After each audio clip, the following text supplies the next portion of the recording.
I just finished reading the most delightful novel, and it is set in a nunnery of all places. This video book review is part of a collaboration named Thursday Booktube, and it is hosted by myself and Life with Patty.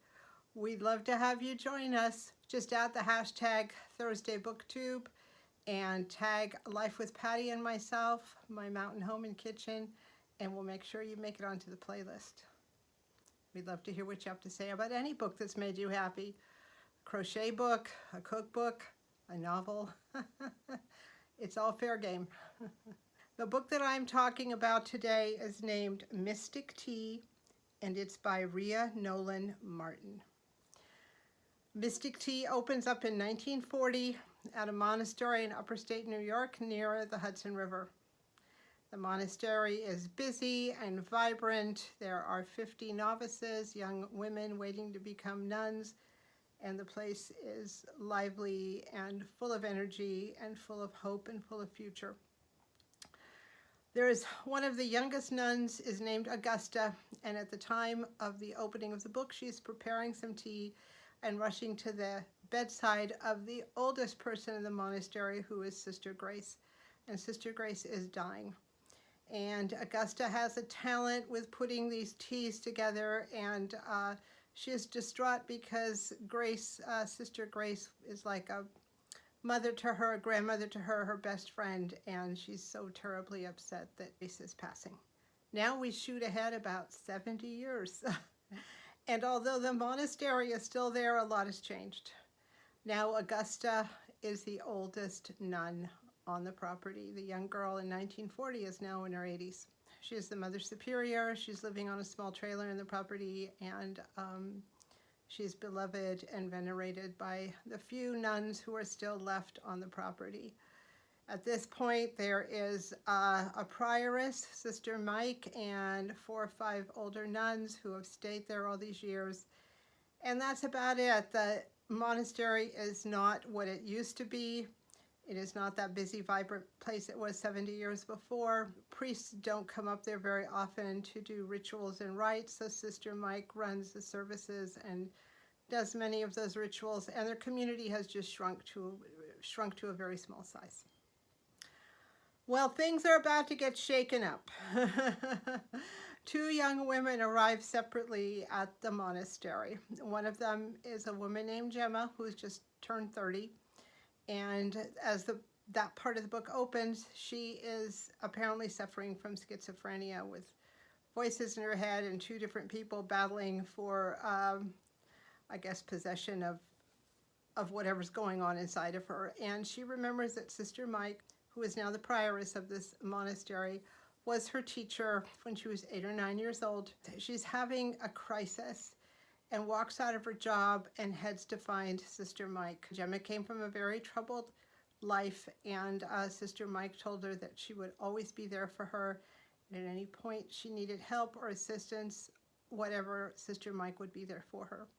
So Gemma realizes many years later she needs help and assistance, and she finds her way to this monastery in upstate New York. The second person who makes an appearance is a young woman named Ariel. And she has just left a cold turkey rehab. She was in jail. She's a heavy-duty drug user. She had started using drugs when she was about 9 or 10 with the help of her mother. Unfortunately, this is not an unusual story. I've heard plenty of stories of people who started drinking and doing drugs with their parents, aiding and abetting them. So Ariel is totally without a place to go. She's had some crises during the brief time she's been an actual adult. She's only about 19 or 20. And she ends up at the monastery also. So the book follows the next few months to a year of this little monastery. It's seen from the perspective of 3 different people.